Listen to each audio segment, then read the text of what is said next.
Komisi Pemberantasan Korupsi KPK menyelipkan harapan kepada 580 anggota legislatif terpilih yang sudah sah dilantik menjadi anggota DPR RI periode 2024-2029. KPK berharap wakil rakyat memiliki komitmen kuat untuk segera mengesahkan rancangan undang-undang RUU Perampasan Aset Tindak Pidana menjadi undang-undang. Juru bicara KPK Tessa Mardika menyatakan pengesahan RUU Perampasan Aset menjadi undang-undang bakal semakin mengoptimalkan pengembalian kerugian negara akibat korupsi.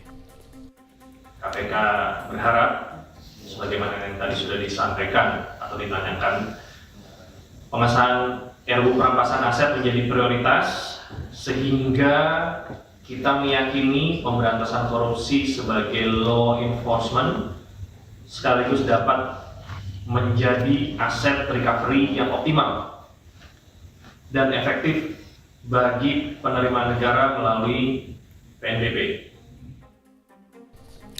Tidak hanya KPK, sebelumnya Presiden Joko Widodo juga meminta DPR segera menyelesaikan pembahasan rancangan undang-undang mengenai perampasan aset. Menurut Presiden, dalam membahas RUU Perampasan Aset, seharusnya respons DPR bisa secepat ketika merevisi Undang-Undang Pilkada yang menuai polemik beberapa waktu lalu.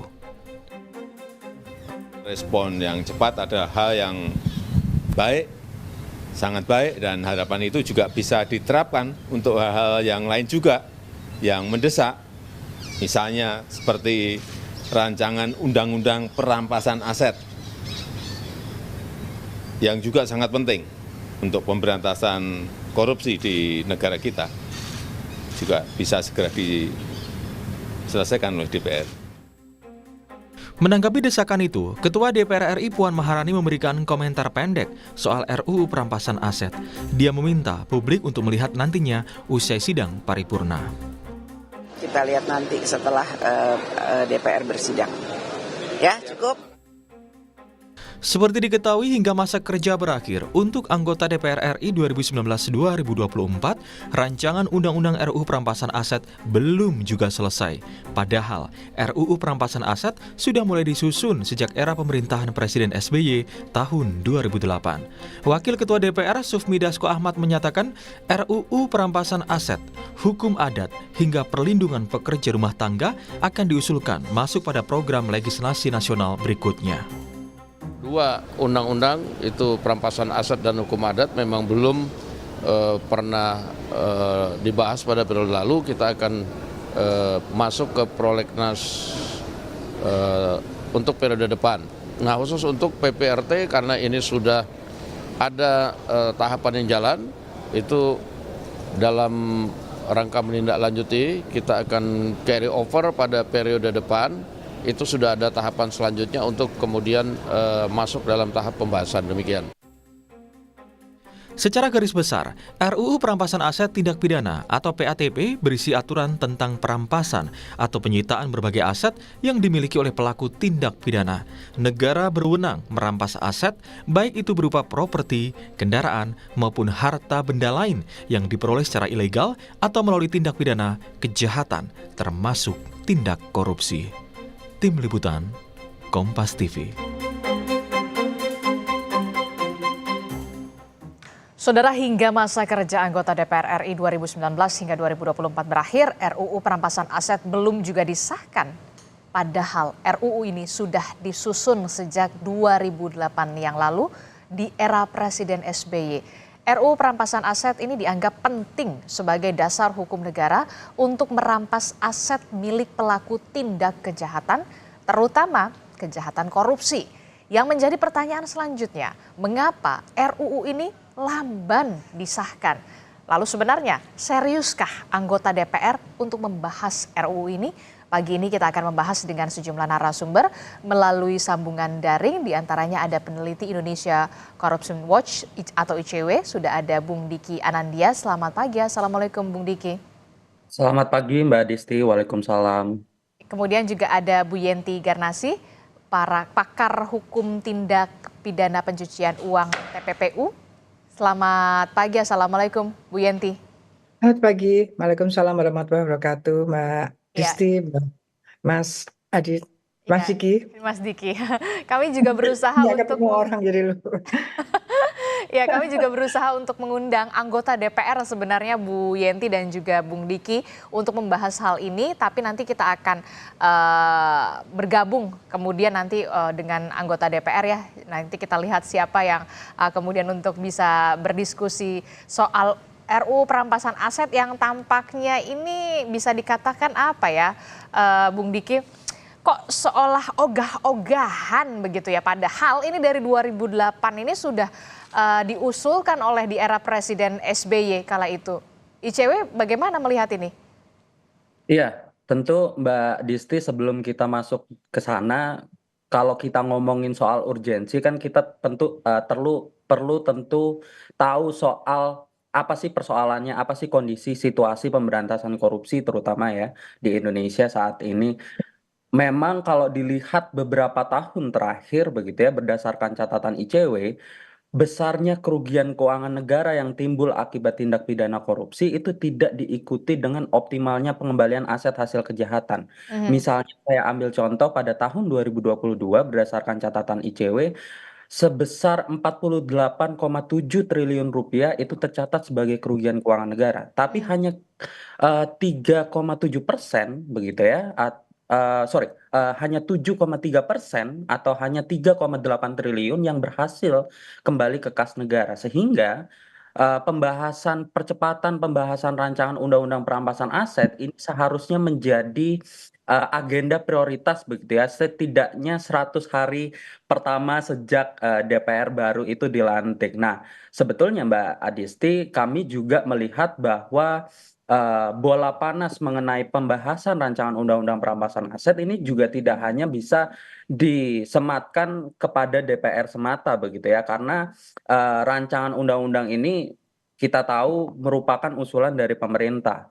Sehingga menjadi penting juga bagi pemerintah untuk memberikan dorongan yang berarti begitu ya, agar kemudian rancangan undang-undang ini menjadi prioritas utama untuk dibahas. Sekalipun memang pada Mei 2023 lalu Presiden Jokowi sudah mengirimkan surat presiden kepada DPR, akan tetapi itu kami menilai itu belum cukup begitu ya. Perlu ada dorongan yang berarti sama halnya seperti pemerintah mendorong rancangan undang-undang usulan pemerintah lainnya seperti Omnibus Law, lalu kemudian Minerba dan juga rancangan undang-undang kesehatan begitu ya. Nah, kenapa ini nggak didorong sekeras itu begitu? Nah, kami melihat bahwa masih ada cherry picking dari pemerintah dari soal dalam konteks itu, Mbak Disti.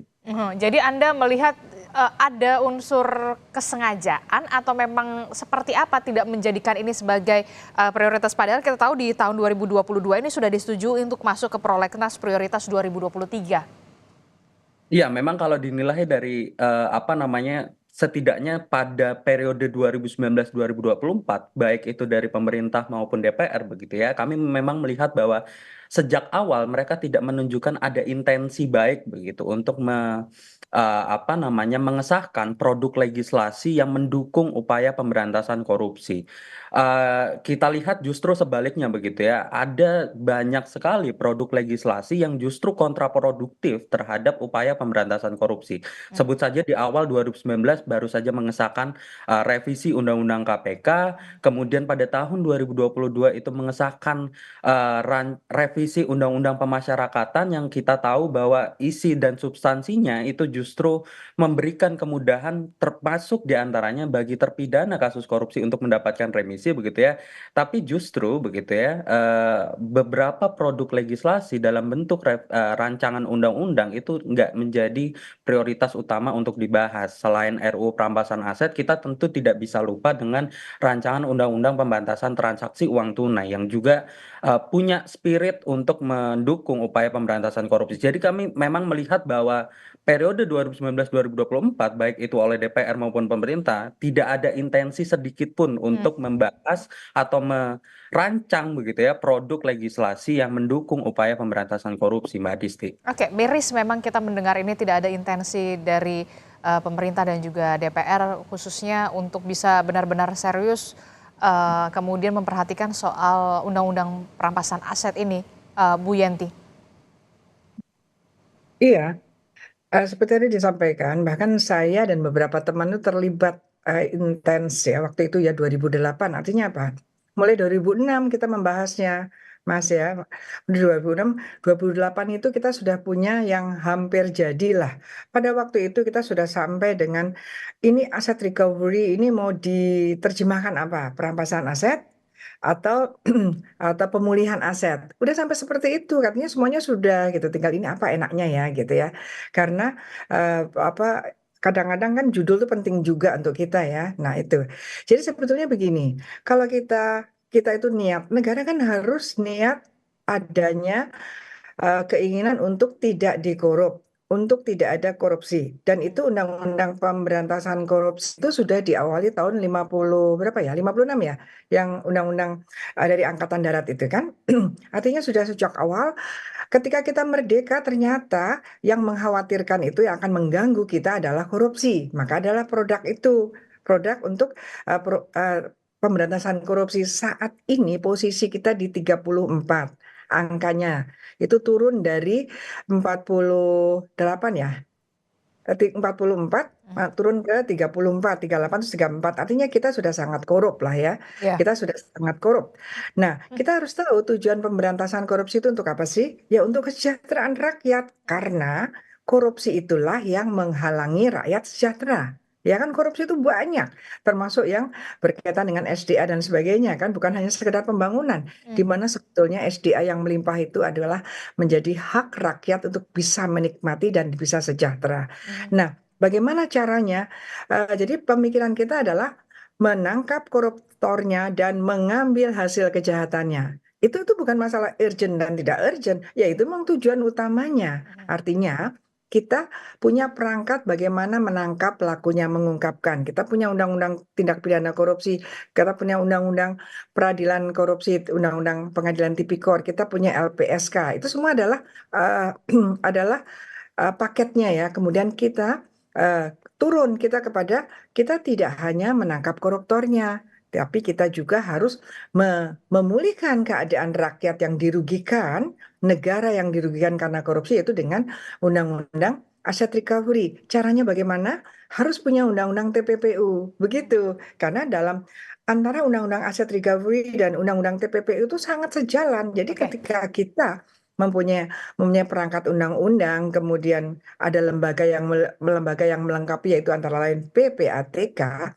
kemudian kita langsung mau tidak mau waktu itu karena kita ada tekanan internasional yang kita harus punya undang-undang TPPU kan gitu ya, karena TPPU kan tidak hanya korupsi ya.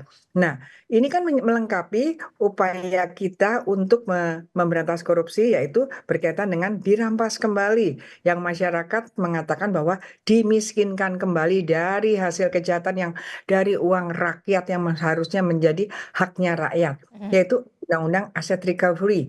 Di dalam Undang-Undang Aset Recovery dan TPP itu sejalan karena di sana diatur mengenai mulai dari tracing aset, itu gimana tracingnya, itu harus sama dengan Undang-Undang TPPU. Setelah itu bisa di sana membedakan antara aset forfeiture dan aset seizure.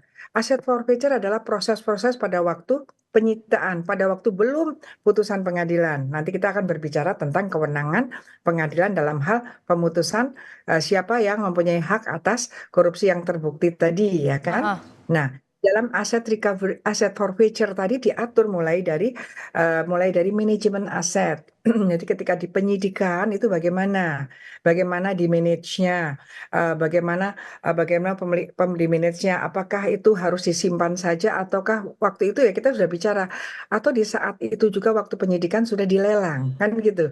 Jadi yang disimpan itu adalah uang hasil lelang. Itu ada resiko karena memang orang sudah terlibat indikasi adanya korupsi. Kemudian aset sharing, uang-uang hasil korupsi nanti yang berkaitan dengan putusan pengadilan mau kemana gitu kan? Kembalikan kepada siapa? Tidak boleh kembalikan kepada negara begitu saja. Harus dikembalikan ini korupsinya di mana. Kalau ini korupsinya di PUPR, kembalikan ke Kementerian Negara Secu PUPR. Artinya apa? Kalau kembali ke keuangan negara lagi, rakyat yang tadinya harus menikmati adanya fasilitas berkaitan dengan pembangunan, jadi hilang. Kembali ke PUPR, kembali ke Kementerian Keuangan, bukan begitu. Itu nanti kalau kerjasama internasional ditolak. karena hanya kembali ke negara. Mereka akan nanya, kembali ke mana? Karena ini korupsi apa? Kalau ini korupsi bansos misalnya ya kembali kepada Kementerian Sosial. Namanya juga recovery, namanya juga pemulihan. Nah ini waktu itu sudah dibahas kalau hanya sekedar perampasan, Aha. nanti kembalinya kemana? Jadi kita juga ngatur gitu ya, Padahal ngatur. itu sesimpel itu ya Bu Yenti ya. Itu kan Oh merupakan iya, konsekuensi ya ketika dalam arti kata Anda mengambil yang bukan haknya, ya itu konsekuensinya. Sebenarnya itu kan. iya betul. Ya kan ini haknya rakyat. Jadi pemulihan itu pun jangan asal, tolong adik-adik ini jangan asal dikembalikan ke Kementerian Keuangan. Nanti untuk apa? Malah kita ribut lagi ya. Kita terus terang waktu itu kita curiga. Waktu mau pemilihan, mau pilkada apa pemilu lah. Ini uang bansos dalam rangka apa? Kan gitu kan? Ini uang dari mana kan gitu. Jadi kita memang dalam hal administrasi pengatur memanage uang yang masuk ke negara itu memang juga tidak bagus ya. Nah, dan ada satu azas di mana bahwa negara tidak boleh diuntungkan dari hasil kejahatan. Itu pun juga harus pegang erat ya. Dalam hari ini kita harus bedakan ini korupsi dari kementerian-kementerian, dari hak-hak hak-hak ciptaan dari kementerian itu apa, diciptakan apa, di-create apa dengan uang itu. Kembalikannya kepada itu, bukan negara dalam artian Menteri Keuangan. Hmm. Nah, ini berarti kan rakyat itu ya kita harus edukasi. Ya rakyat tuh jangan dibodoh-bodohin terus gitu loh. Ya udah kembali tidak. Kembalikan apa sih yang menjadi tujuan waktu dibikinkan anggaran APBN-nya. APBN-nya itu harus bikin pasar, harus bikin jembatan. Jadi jangan terus kembali ke Kementerian Keuangan, kemudian barang itu jadi mangkrak kan gitu ya. Artinya itu tidak ada pemulihan. Jadi waktu itu kita berbicara kalau hanya perampasan, nanti hilang lagi. Belum lagi ada aset, selain aset sharing itu ya, nanti kita ada pembagian-pembagian. Ini harus difahami. Ketika uang hasil korupsi, nah yang dikhawatirkan kan itu hasil korupsi di luar negeri sulit gitu. Enggak sulit. Kalau dengan TPPU menggunakan PPATK, PPATK sudah masuk Financial Action Task Force members, itu is oke. Tinggal kemampuannya. Nah, tapi ada beberapa persyaratan untuk bantuan yang mutual legal assistance on criminal matters dalam hal ini adalah corruption, itu adalah bahwa mereka uang yang ada di negara itu kita ada perbincangan internasional mau berapa persen karena Oke. negara itu tidak akan memberikan semuanya Aha. dan putusan pengadilan itu harus kembalikan ke negara secu kementerian mana. Ini harus difahami dan harus ditaati. Itu yang membuat pelacakan internasional mutual legal assistance tracing aset di luar negeri itu tidak agak sulit tuh karena kitanya bandel, kitanya nggak mau bikin. Saya khawatirnya nggak mau bikin ini disengaja ya. Nah ini saya mudah-mudahan nggak ya. Tapi saya kan curiga ya karena kecewa sekali dari 2008 kita ributkan dari 2006 eh, bahkan ya sebelumnya itu 2004 kita sudah bikin RAN PK 2005 jadi sampai Sebenarnya dengan ini sudah 2025. Sebenarnya ini sudah dipersiapkan sudah lama begitu ya untuk bisa 2005 dalam RAN PK Rencana Aksi Pemberantasan Korupsi termasuk bikin aset recovery gitu ya sampai dengan 2025 sudah running dari kemarin mana gitu loh. Anda melihat kalau dari Bung Diki sendiri Anda melihat benarkah tidak ada niat baik begitu ya untuk bisa on the track begitu ya ketika memang bukan lagi haknya kerugian negara memang sudah cukup besar ya dikembalikan begitu. Iya, sebetulnya kalau kita melihat bahwa tadi ya, berdasarkan catatan ICW bahwa besarnya kerugian keuangan negara dari tahun ke tahun, tapi tidak diikuti dengan optimalnya pengembalian aset hasil kejahatan, salah satu problemnya kan justru ada terletak pada substansi hukum yang ada saat ini begitu ya, bahwa substansi hukum yang kita miliki saat ini baik itu undang-undang tindak pidana korupsi maupun undang-undang tindak pidana pencucian uang itu belum cukup bisa dimaksimalkan oleh penegak hukum begitu ya. Nah, maka dari itu menjadi wajar jika kemudian publik mendorong pengesahan rancangan undang-undang perampasan aset, Mbak Disti, karena ada dua setidaknya keuntungan ketika Indonesia gitu ya, aparat penegak hukum itu dibekali dengan undang-undang perampasan aset. Pertama, tentu kalau kita melihat bahwa proses hukum perampasan aset itu tidak bergantung pada keberadaan pelaku. Jadi walaupun pelaku melarikan diri begitu ya,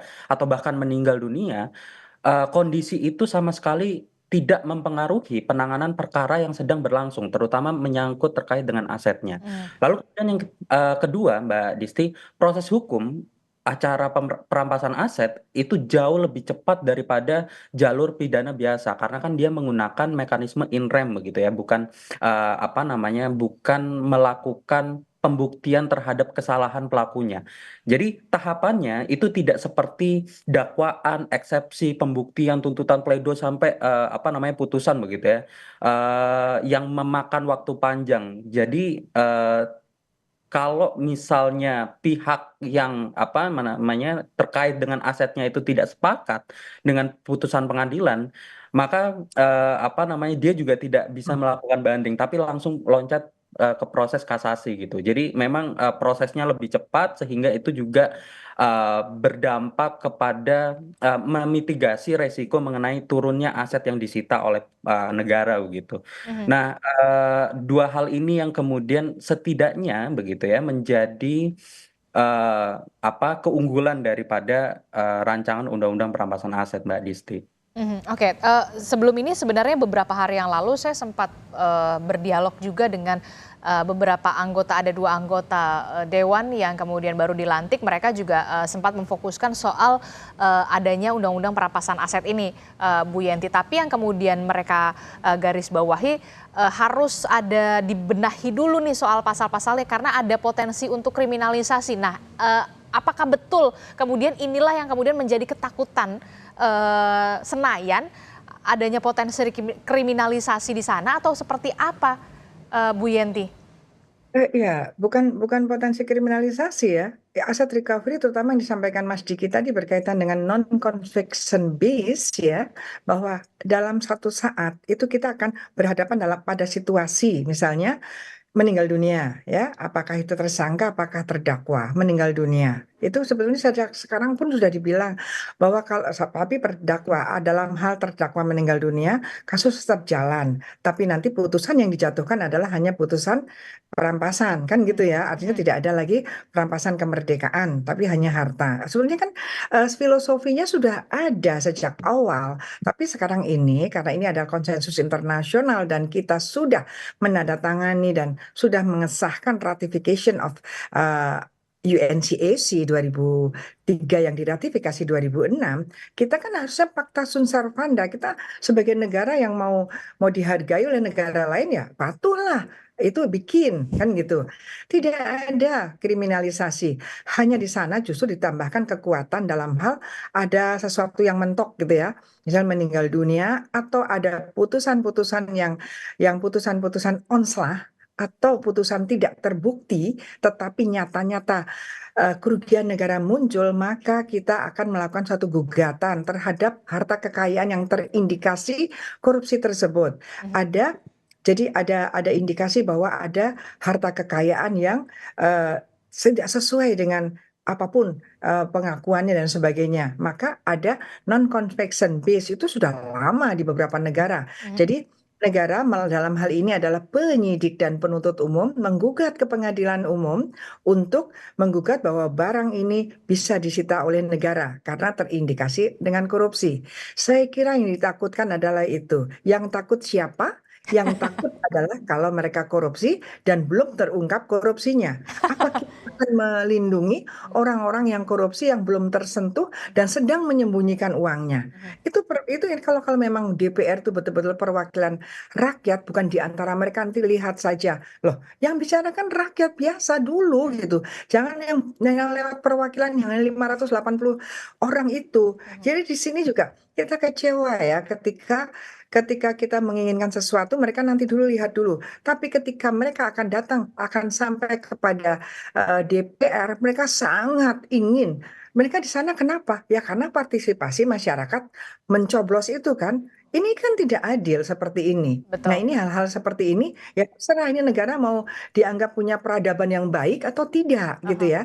Nah itu saya kira yang paling ditakutkan Mas Diki adalah itu. Karena dalam hal ini kan tidak ada daluarsa. Kapanpun seperti yang itu hasil korupsi dan dia tidak bisa membuktikan secara terbalik bahwa itu bukan Pembuktian dari hasil terbalik. kejahatan, rampas. ya kan itu. Aha. Itu yang Sebenarnya dikhawatirkan kata itu. kuncinya begini ya, Bu Yanti, kalau bersih kenapa harus risih, begitu kan? Betul. Iya, kalau tidak bersih, yaitu hak hak rakyat harus kita negara dalam penegak hukumnya yang ada undang-undangnya harus harus menjalankan amanahnya, rampas itu karena memang bukan Oke. miliknya. Bagaimana mungkin bukan miliknya harus dipertahankan? Iya. Ini yang mempertahankan siapa? Hanya segelintir orang. Ya, yang menderita adalah hampir 260 juta mungkin ya. Oke. Gitu. Jadi ya begitu, kalau memang bersih kenapa harus risih begitulah. Dan inilah yang kemudian kita tunggu apa ya, bisa dikatakan gebrakan dari anggota dewan yang baru begitu, apalagi banyak juga anggota dewan yang muka-mukanya adalah muka-muka baru begitu, yang seharusnya masih fresh begitu ya, masih bersih begitulah ya, bisa dikatakan seperti itu.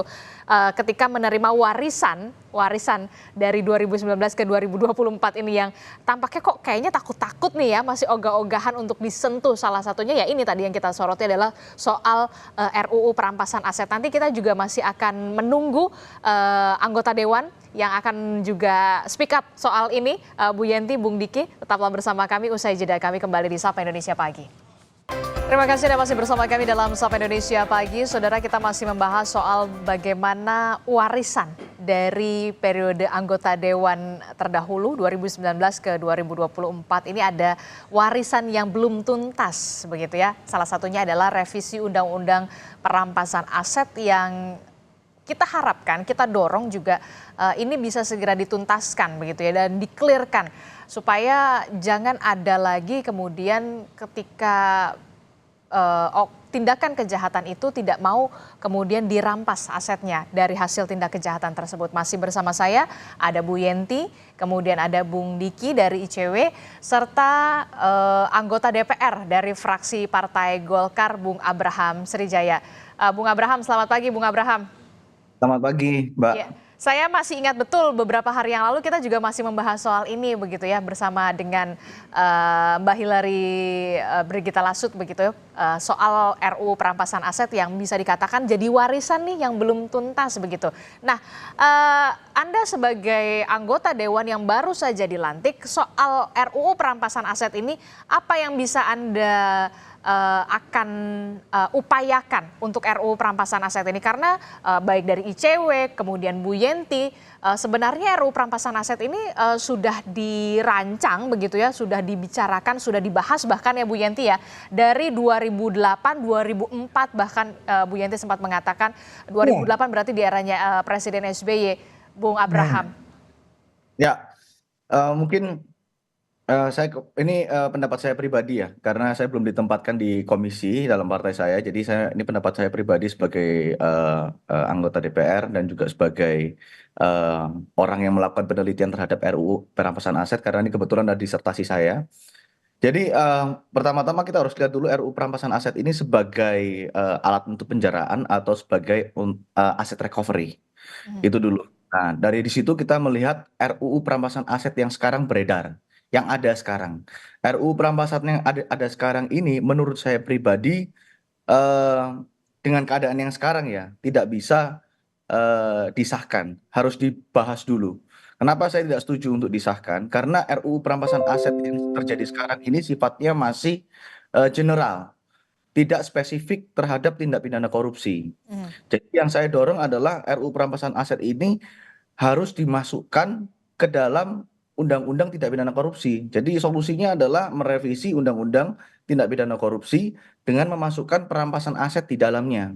Tapi kalau maaf Bung Abraham, saya potong, pasal 5 ayat 2 ini mengatakan aset yang dirampas adalah aset yang tidak seimbang dengan penghasilan atau tidak seimbang dengan sumber penambahan kekayaan yang tidak dapat dibuktikan asal-usul perolehannya.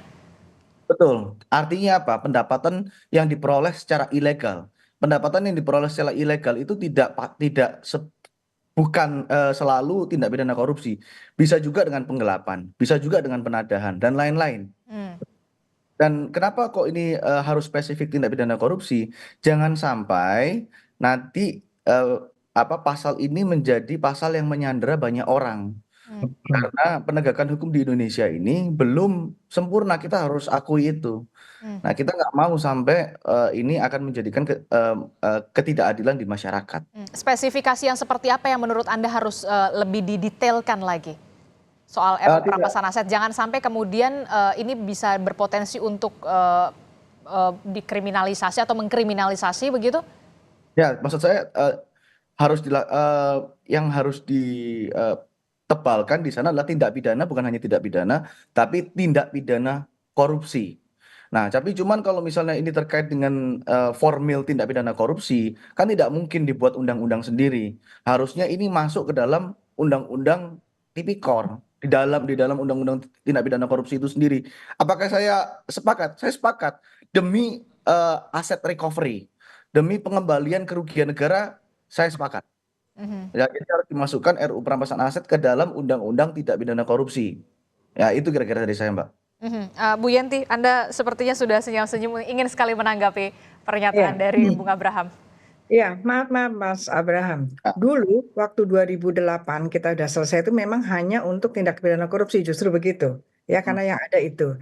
Tapi dengan kita lamban-lamban, kita udah ketinggalan kalau tindak pidana korupsi saja. Maka muncullah internasional sudah mengatakan bahwa undang-undang aset recovery yang sekarang ini harusnya all of kinds of economic crimes untuk semua hasil kejahatan yang sesuai dengan TPPU masing-masing negara.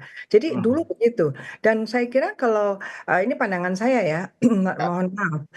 Kalau kita undang-undang korupsi dulu itu malah rugi. Nanti kita harus bikin dua kali justru karena awalnya hanya tindak pidana korupsi kemudian difikirkan di mana di negara-negara lain itu sangat bagus, maka kemudian itu diberlakukan bukan saja untuk tindak pidana korupsi lagi, tapi untuk semuanya sesuai dengan TPPU-nya negara tersebut. Artinya apa? Kita memang sudah ketinggalan kereta. Kita berwacana terus sehingga wacana internasional menjadi acuan kita sudah berubah gitu. Ini kejadiannya seperti itu karena kita ya maaf saja kita sibuk berpolitik saja dan eksekutif. Kita lupa bahwa tugas dari yudikatif yang antara lain adalah dalam hal memberantas masalah korupsi ini adalah ini bukan sesuatu yang bukan ketika aset recovery belum segera dibuat sebetulnya itu kita boleh mengatakan itu kita tidak berbicara pemberantasan korupsi dengan serius. Karena apa? Karena hilirnya tuh malah dijaga gitu, nggak ada gitu, jadi tolak. Padahal tujuan utamanya pada akhirnya itu adalah aset recovery kalau untuk masyarakat. Kalau Ya. untuk aku memang penjeraan gitu ya. Jadi tapi yang disampaikan oleh Mas Abraham tadi betul. Undang-undang Tipikor juga harus diperbaiki, bukan diperbaiki. Ini adalah amanat ketika kita sudah meratifikasi yaitu membuat illicit enrichment dan trading influence, terutama illicit enrichment itu adalah yang tadi untuk antara lain bagaimana membuktikan secara terbalik orang-orang yang mempunyai harta kekayaan yang tidak sesuai dengan profilnya dia, gitu kan? Nah, lagi kita menguatkan ketika ada putusan onslah. Jadi putusan dia melakukan tindak pidana tapi bukan tindak pidana korupsi misalnya gitu ya. Yang kemarin yang kejadian misalnya di Bea Cukai gitu kan. Oke, mungkin masalah apa yang lain tetapi ini ada harta kekayaan yang sudah disita. Itu dilakukan penyitaan atau tidak terbukti tapi nyata-nyata keuangan sudah dirugikan itu juga harus disita. Nah, ini hal-hal ini yang membuat kita lebih kuat belum lagi nanti manajemen aset itu tadi ya supaya aset-aset itu tidak terkelola dengan baik, tidak turun nilainya dan tidak hilang Mas Diki. Ya beberapa kali kan hilang dalam penyitaan ini siapa yang bertanggung jawab gitu. Jadi banyak hal yang keuntungan yang kita dapatkan itu menjadi hilang yang rakyat ya saya bukan dari perwakilan rakyat saya langsung rakyatnya ya yang rakyat kecewa dengan wakilnya yang mempunyai pandangan yang berbeda terhadap kesedihan terhadap rakyat jadi korban ya yang tidak jadi sejahtera tetapi yang mewakili itu tidak sesuai dengan suara orang yang menderita. Nah, yang diperjuangkan kan penderitaan rakyat. Jadi dengarkan dong rakyat berbicara dengan dalam hal ini ya. Saya dari aspek ilmiahnya ya, Mas Diki dari bagaimana lembaga Ya, NGO itu kan penting sekali dalam undang-undang korupsi, undang-undang semua bagaimana public participation itu sangat penting Betul. dan diwakili oleh para NGO itu. Jadi jadi hal-hal ini yang memang dan jangan khawatir kita tidak akan main asal-asalan. Semuanya harus terindikasi Ah, dengan adanya bukti-bukti yang cukup mhm. gitu ya. Dan harus Intinya ada pembuktian secara terbalik juga ya? betul. Intinya sekarang kita harus pada integritas bahwa ini kita membela kepentingan rakyat. Mhm. Harta negara yang ada pada orang-orang tertentu yang Oke. tidak punya hak itu yang harus kita perjuangkan kembalikan ke rakyat. Mhm. Itu Oke. harusnya seperti itu. Silahkan Bung Abraham. Ya, jadi gini, Bu, itu bagus sekali. Memang betul internasional sudah mengakui seperti itu. Tapi perbedaannya adalah yang kenapa tidak bisa disamakan antara dunia internasional dengan Indonesia adalah penegakan hukum di Indonesia ini belum seperti di luar negeri. Ini problem utamanya, realitasnya. Dan saya sendiri juga sebagai praktisi, saya sebelum jadi anggota DPR juga sebagai advokat, ini akan sangat berbahaya untuk masyarakat pada umumnya. Bahkan ini bisa nanti restoratif justice ini akan dipakai bukan untuk mengembalikan kerugian, tapi untuk memeras orang dengan adanya RUU perampasan aset ini. Hmm. Ini bahaya sekali. Jadi ini harus dibahas secara detail dan Berbahayanya dari sisi mana, Bung Abraham? ini nanti bisa dijadikan alat untuk memeras orang untuk pihak-pihak yang tidak bertanggung jawab dengan menerapkan RUU perampasan aset karena sifatnya secara umum. Ini yang kita hindari, itu yang pertama. Terus yang kedua yang disampaikan Bu Yanti itu juga betul terkait dengan penyimpanan barang sitaan. Penyimpanan barang sitaan di Indonesia ini, mohon maaf, berantakan. Berantakan sekali. Jadi memang ada rumah penyimpanannya itu ada sebetulnya, tapi kelihatannya anggarannya juga nggak begitu besar. Bahkan ada di beberapa wilayah aset yang disita itu dipakai, barangnya bisa jalan sendiri. Nah, ini yang menjadi problem. Hmm. Yang seperti kita ketahui kemarin sempat ramai di Sultra ya nggak salah ada alat-alat berat yang disita. Pada waktu dicek alatnya nggak ada, dipakai untuk nambang. Nah ini kan jadi masalah. Hmm. Padahal tujuan kita aset itu menyita itu adalah untuk aset recovery. Mhm. Juga Jadi harus harusnya seperti apa untuk bisa mengobati rasa kekecewaan yang sudah lama dari Bu Yenti dan Nah, juga mewakili rakyat begitu? menurut saya pribadi yang harus dilakukan adalah setelah aset tersebut disita, itu bisa dipinjam pakaikan kepada orang yang berkepentingan. Misal contoh ini, ada rumah yang disita. Kalau rumah disita terus nggak dirawat, pasti rusak. Nah, gimana caranya supaya nggak rusak? Kita pinjam pakaikan kepada orang tersebut yang menjadi tersangka atau terdakwa atau terpidana tersebut kita jadikan kita pinjam pakaikan ke dia. Nah, kenapa kok dipinjam pakaikan? Dengan dipinjam pakaikan, aset tersebut dia tidak bisa alihkan. Oke. Dia tidak bisa jual ke orang lain, dia tidak bisa pindah tangankan ke orang lain, asetnya tetap aman. Tapi dalam waktu yang bersamaan asetnya tidak rusak. Oke. Nah, Oke. Oke, ya. Bung Diki, ketika melihat atau mendengar penjelasan dari Bung Abraham, masihkah Anda optimis warisan revisi Undang-Undang Perampasan Aset ini akan bisa serius untuk bisa direalisasikan ataukah nanti akan ada win-win solution-nya?